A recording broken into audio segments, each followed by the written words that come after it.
Alors, plutôt priorité ouverture ou priorité vitesse? Bonjour, je suis Vincent Andrès et aujourd'hui je vais vous parler du mode semi-automatique que je préfère. Comme vous le savez certainement, il y a des modes semi-automatiques dans votre appareil photo. Il y a la priorité ouverture et la priorité vitesse. J'espère que vous savez ce que c'est. Beaucoup de gens ont tendance à travailler en priorité ouverture. Ça permet d'avoir une certaine maîtrise du bokeh, ça permet de réaliser des photos avec un rendu, on va dire, qu'on maîtrise déjà au départ. Je trouve relativement ça bien pour, on va dire, des portraits qui sont relativement statiques, dans des jardins, dans des parcs, en extérieur. On peut se servir de ce mode-là pour, prendre ce genre de photos avec des super bokeh. Mais moi, j'ai une autre préférence que la priorité ouverture. Et oui, j'aime bien ne pas faire comme tout le monde.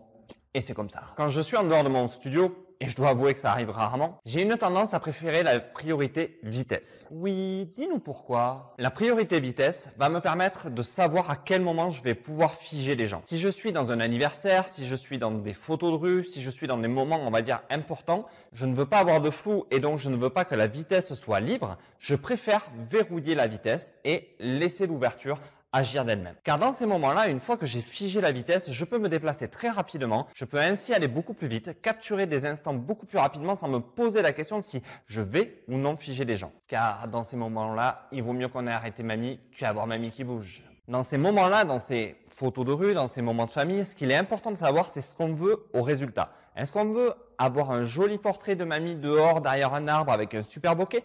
Ok, travaillez avec la priorité ouverture. Si maintenant vous voulez avoir tous les enfants qui sautent dans la piscine et les avoir arrêtés en l'air, alors choisissez la priorité vitesse. Car vous pourrez à ce moment-là faire la mise au point sur l'enfant et pouvoir être certain d'avoir arrêté le plongeon. Bon, après, si on fait plonger mamie, peut-être qu'il vaut mieux avoir un flou. C'est pour ça que dans ce genre de photos, je préfère travailler avec la priorité vitesse pour pouvoir être certain de figer les gens. Aujourd'hui, on a aussi des appareils photo qui nous permettent d'avoir une montée en ISO suffisante pour pouvoir laisser à la rigueur les ISO en automatique en disant voilà, je veux que tu ailles de 100 à 3200, 6400 et voilà, avoir quelque chose qui travaille très très bien pour nous sans avoir tout le temps à calculer les réglages. Ben oui mamie, il n'y a pas que le studio dans la vie. Il faut vraiment se poser la question avant de faire les photos, savoir si vous êtes en extérieur pour faire de la photo de rue, que vous avez besoin d'aller très très vite, ou si vous voulez figer mamie, comme je vous dis depuis tout à l'heure, avec un joli bokeh derrière. Joli bokeh derrière, priorité ouverture.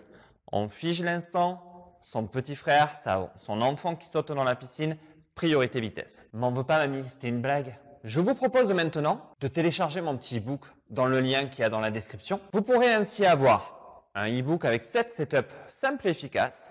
Vous pourrez aussi y trouver 2 vidéos qui vont vous présenter ma formation Votre Studio Photo. N'hésitez pas à aller le télécharger, c'est pour vous. Je vous invite aussi maintenant à liker, à commenter et à partager cette vidéo et surtout, abonne-toi à la chaîne si ce n'est pas encore fait. Je vous dis à bientôt.